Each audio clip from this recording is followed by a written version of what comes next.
To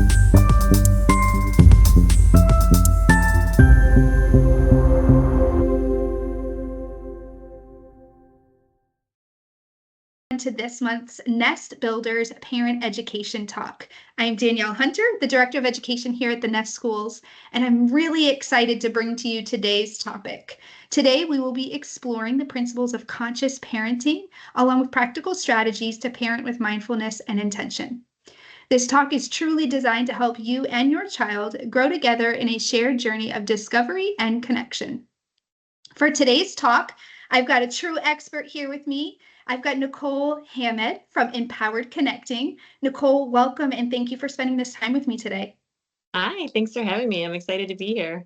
Absolutely. Before we get started, I want to go ahead and have you just introduce who you are and tell us a little bit about Empowered Connecting. Sure. So, hi, I'm Nicole Hammed, and I'm a coach. I'm a coach that works with parents and caregivers and teachers to help them in their relationships with their children.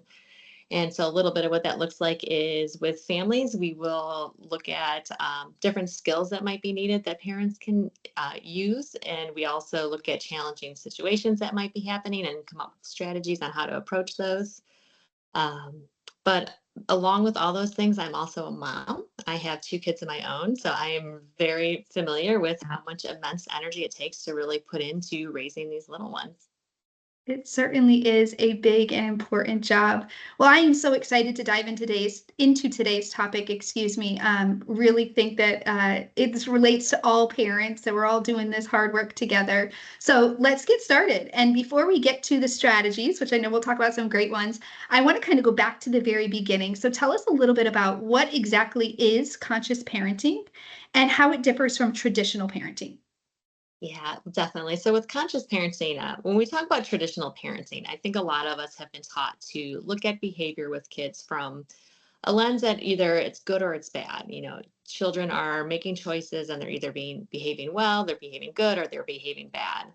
And then it becomes our job then to correct the bad behavior and encourage them back towards the good behavior. And a lot of times when we are using this kind of traditional discipline style, we use fear and punishment as some of our main tools. We're going to take something away, we are going to threaten, we're going to impose some kind of consequence to try to get them back to that good choice. And I want to give a little scenario now for you to imagine, to walk through with me. So imagine that you sent your child into school and they were given a form to fill out for the day. And the expectation is you need to fill this form out correctly by the end of the day. But the form is in French. So the child sits down and tries their best, can't fill out the form, and they turn it in and they're told, well, I told you the expectation was that you fill this form out. And now you need to go back, you need to do this again. And if you don't do it right this time, we're going to take recess away. And so, the child goes back, and of course, the child still doesn't have the skill set to be able to fill out the form in French because they don't speak French. And we accidentally kind of create these scenarios for our kids all the time. They don't actually have what they need to be successful in the moment, and we punish them for not having it. So the switch really is the shift to a conscious parenting style is to develop curiosity around this behavior. We really start to look at behavior from the lens of it's communicating something. It can be communicating a lack of missing skills. I don't know how to be successful in this moment. It can be a need that they have. It could be a need to feel safe, a need to feel understood.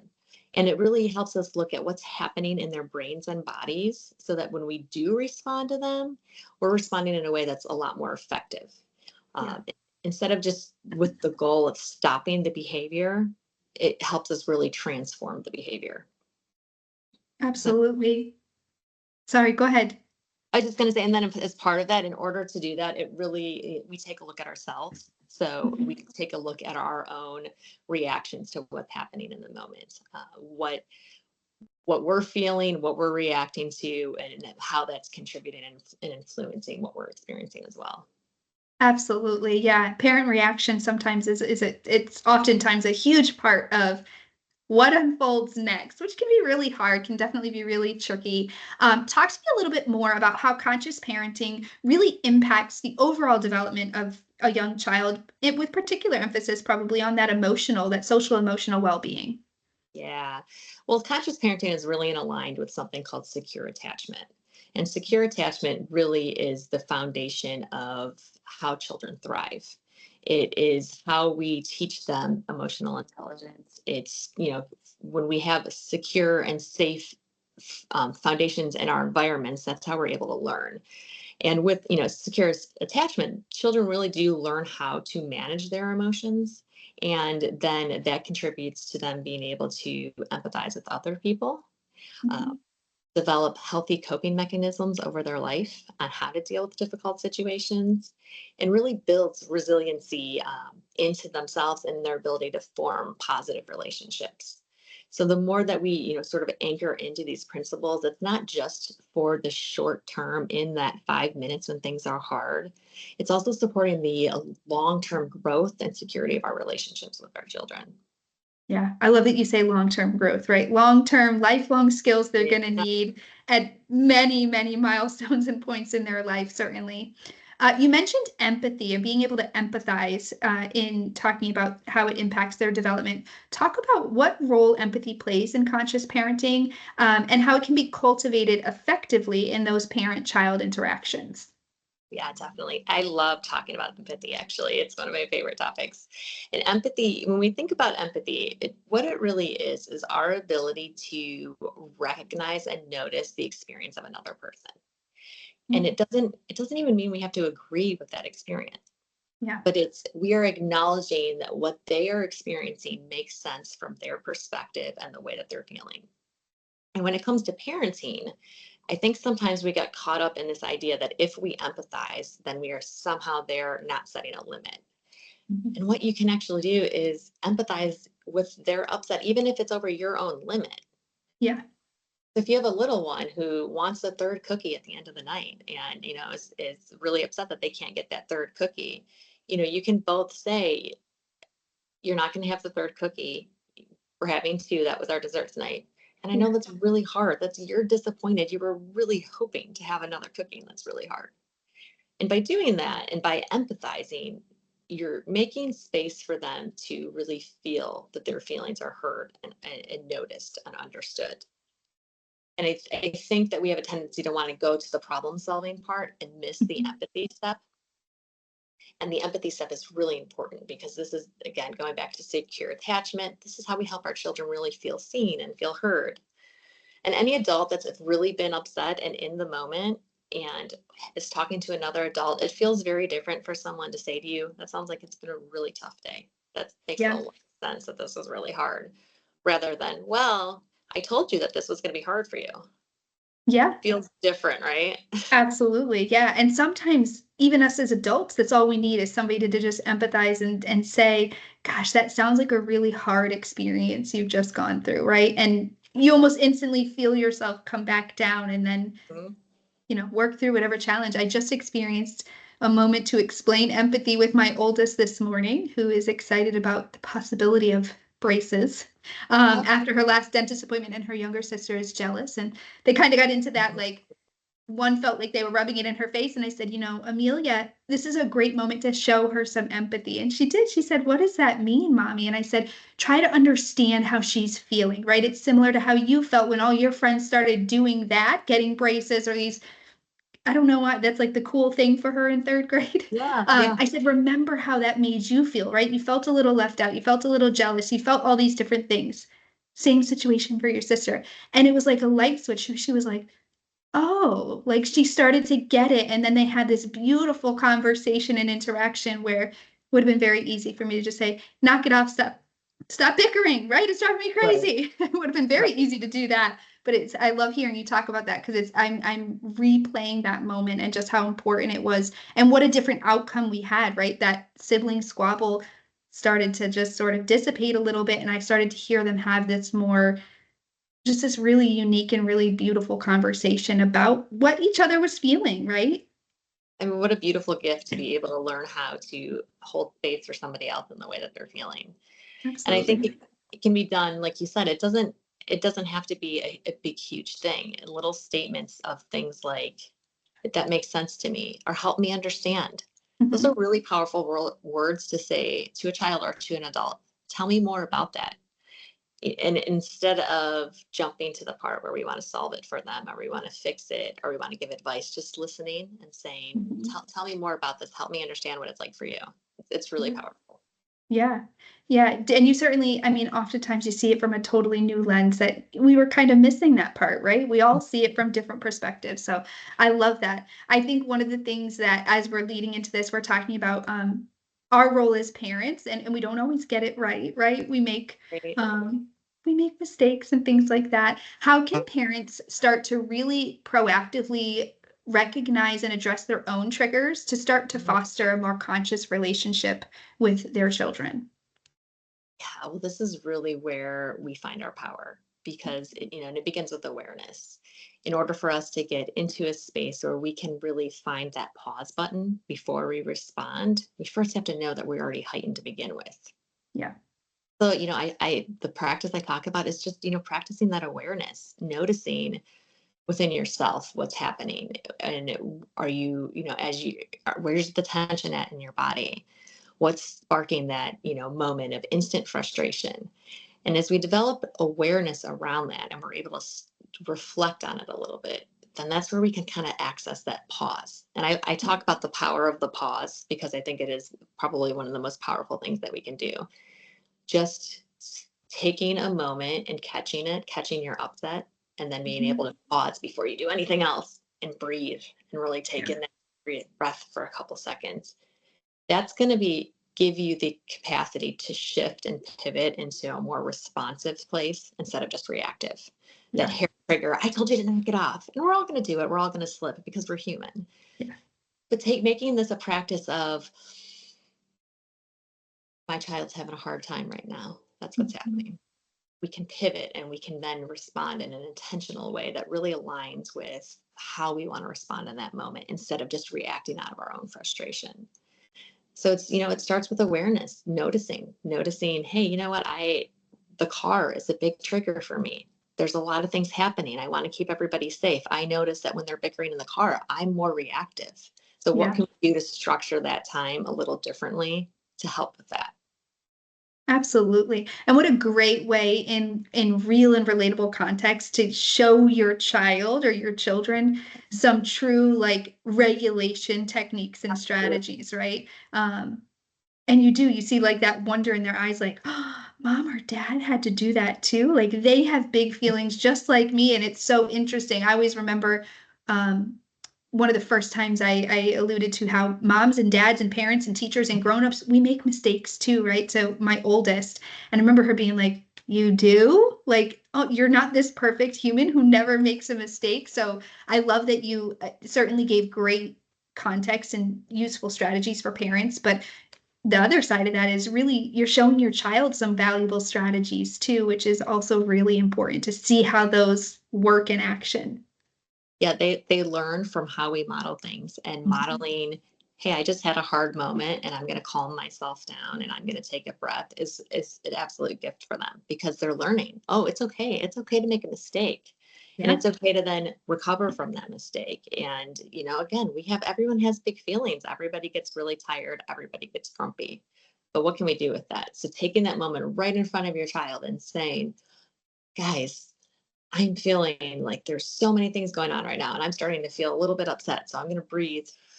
It would be helpful for you if we can all take a moment and be quiet for a second. Yeah. You're modeling responsibility. You're modeling how you handle when you're upset. You're not making your upset everybody else's problem. You're taking ownership of it. And that's a Mhm. powerful thing to model. Yeah, yeah. And then helping them practice that empathy. Can I consider how mom or dad or teacher or Right. whoever is feeling right now and give them what they need to just regulate and come back to it in a moment? I love that. So many really great strategies unpacked so far.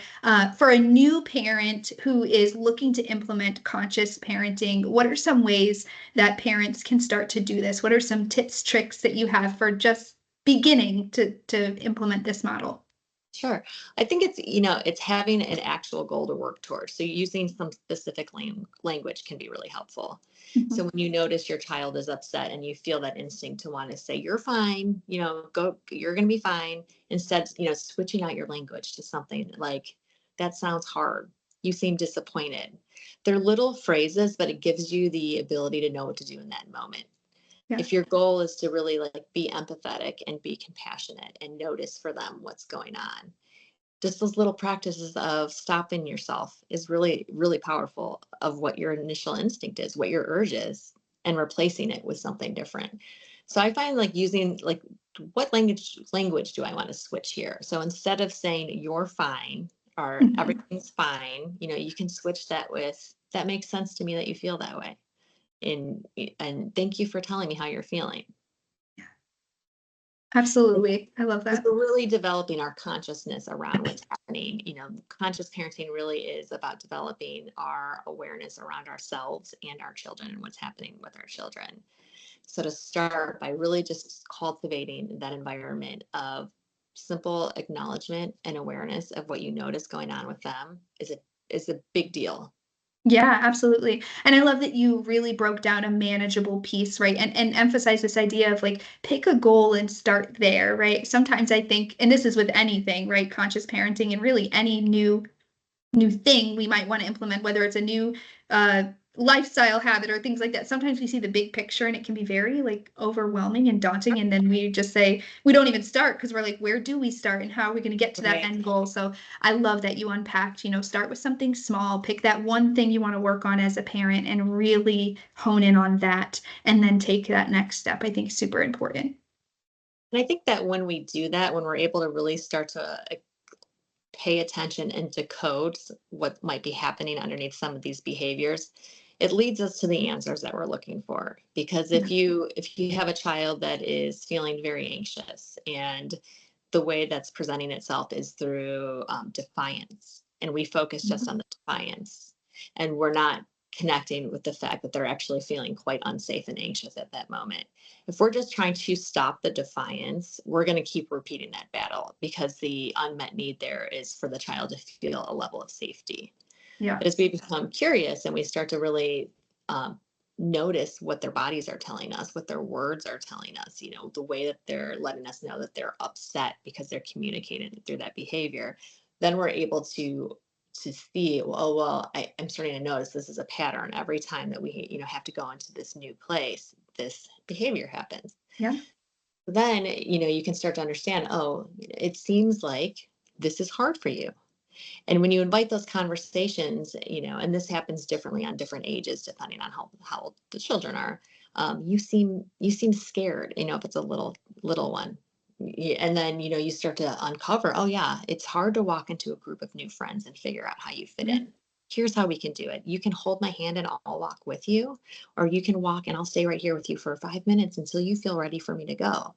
We can give them solutions to help with the need. And if the need is, I need some help right now, I'm feeling nervous. Instead of just trying to tackle that defiance piece, we've stepped into it and because we can understand and start to decode what's happening. And Yeah. then the defiance piece has a way of just naturally going away once we've met the need. Absolutely. Yeah, really sort of shifting our focus as parents from like just the behavior itself to Yes. back to what you said in the very beginning, that communication, right? What is that defiance really telling me and how can I help there? I love that. That's so wonderful. We've covered so many great parts and pieces of conscious parenting. I'm learning a lot, right? I don't always get it right. Today was a beautiful moment. We have some not so beautiful moments sometimes, but before we start to get into the wrap up, we were able to get some questions from our Nest Builders community that I just wanted to go through and hear your expertise on them. Sure. First one is, what are common challenges that parents face when practicing conscious parenting, and how can they overcome them?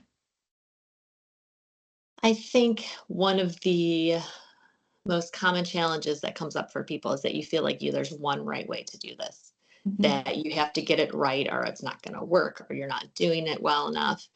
And that's not true. That's not the goal. It's really about developing this connection with our child, this understanding of what's happening and aligning ourselves with them and showing up consistently to Yeah. to acknowledge what we're seeing. And I think sometimes what happens is that we're dealing with the difficult part. If there's a difficult behavior, we want it to stop. You Yeah. know, instinct to want it to stop. And so that it can feel like, oh, well, I did this and the behavior didn't stop, so maybe I'm doing it wrong. And that's just not necessarily the way that it works. As we're developing this skill set to tune in, your child is still going to have upset. It Mhm, doesn't make, absolutely. they're human. They're going to have their limits like all of us. It's the way that we're interacting with that a little differently that feels better for everybody involved.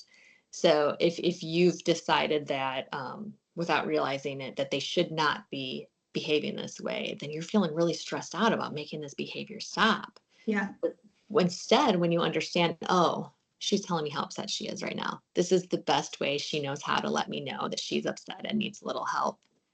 A lot of that stress and judgment falls away. And now you can lean in and you can just really help. So I think a lot of it is just, understanding that this isn't a process that there's one right way. Yeah. You're going to be figuring out, it's a new skill. It's something new that you're going to be working towards understanding. There's lots of different ways that you can do it. So, just leaning in and not feeling like you have to get it perfect in order for it to be effective.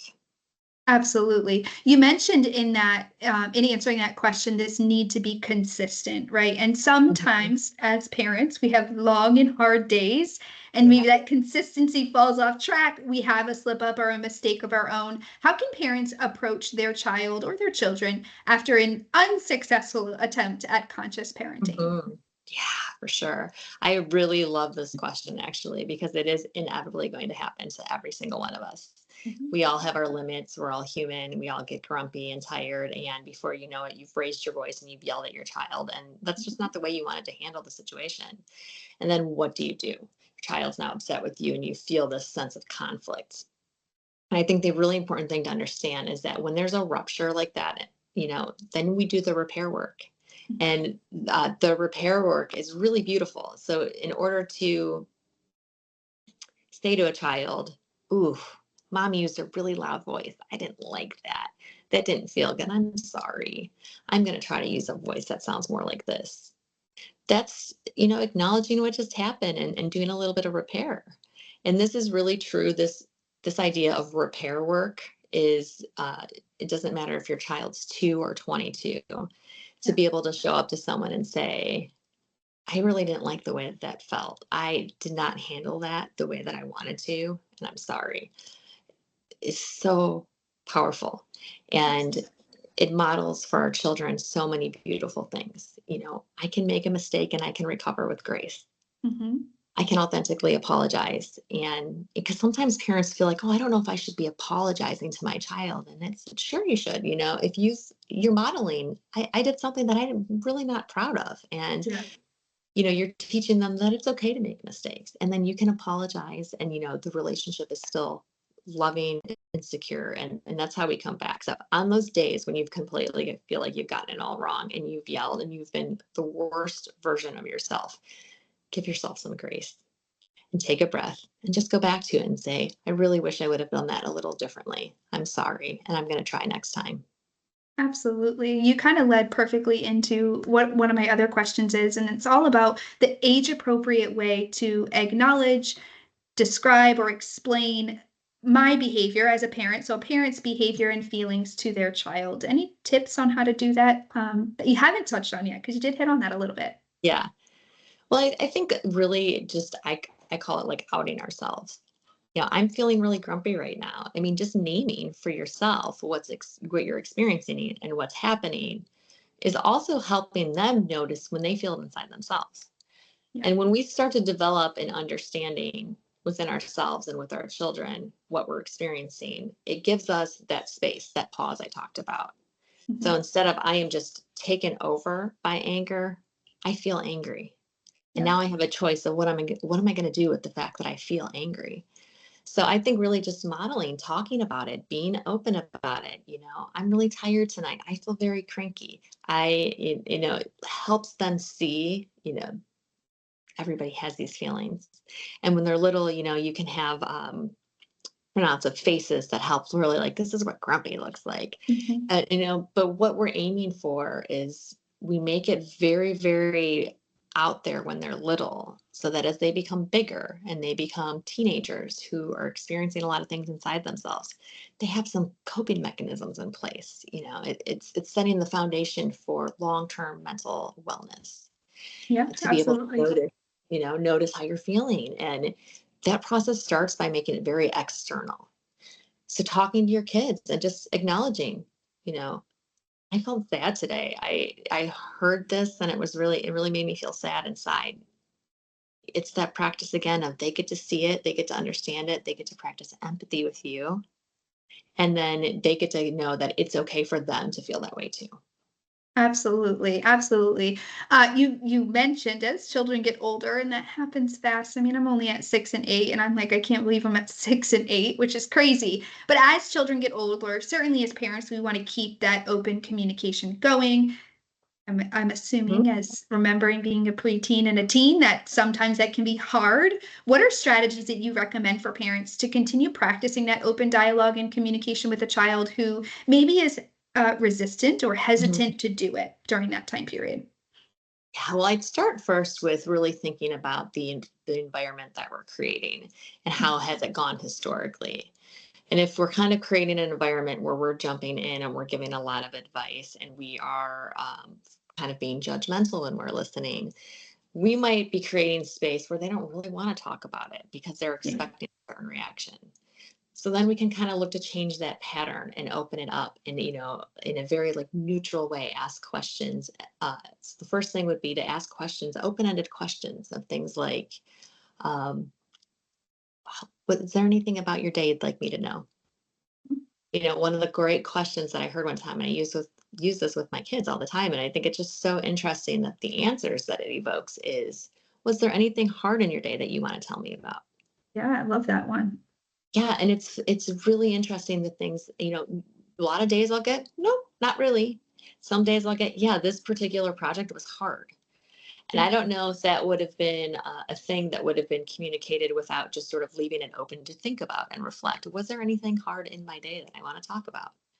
So this really like open-ended conversation where there's no goal. We're not trying to fix it. We're not trying to tell them that they should think or feel differently. We're just having conversation because I'm curious about you. It really Yeah. kind of creates a safe environment to have those conversations. So that's one thing I would focus on. The other thing I would focus on is really just thinking about, how we're responding to them. Thank you for sharing that with me. And it does change as they get older. And, sometimes like there's certain environments that will produce more conversation. So with Yeah. teenagers, a lot of times they like to talk at the end of the day. And if Mhm. you kind of know that it might be 10 p.m. before we're ready to sit down and have a chat, or it might be on a walk. Maybe we go for a walk and there's no pressure. And then all of a sudden we're able to just kind of start finding ourselves into a conversation. Yeah, absolutely. Teenagers and at least my 8-year-old, that those final moments before bedtime are when her heart just becomes Oh, open, and usually if she's had a hard day, she's more willing to elaborate at that time. And it's being willing, even if I'm exhausted at the end of the day, and I have to tell myself, okay, this is her time where she feels safe and ready to, you have to find that last little bit of energy to like really hear what she's saying, which can be hard sometimes. well, and I think shifting like what we think our role in that is really useful for that. So when our role is just to actively listen, because sometimes it Mhm. can feel like here's one more thing for me to have to worry about or take care of. And Yeah. when you can shift that back to, I'm just going to practice my active listening skills with her right now. I'm just going to repeat back the key points that I've heard her say, and let her know that I'm just here listening. It can also take off some of the pressure that it's your job to then have to fix it all, and just simply Absolutely. listening and reflecting is a very powerful way that we're showing somebody that we are there for you and we get it. Yeah, I love that. As you were talking, certainly as they get older, you mentioned the reaction, right? The response that they get from us and how that can really kind of set the tone for as a teen, do I want to be open or am I going to be closed off? Any advice for how we as parents, because some of those things they may share with you in the teen years, there's this initial shock sometimes, right? That Mhm. immediate sort of reactive response. How do you help parents maintain that initial shock that they might have or feel with something that their child has shared. Well, again, I think it's really important just to be, honest. And if Mhm. you can say, I think I need a moment to think about this, Yeah. that this is a complex thing. I'm not sure how I feel about it yet. So I think I need to take a couple minutes to think about it before I really let you can say what I think or feel about it.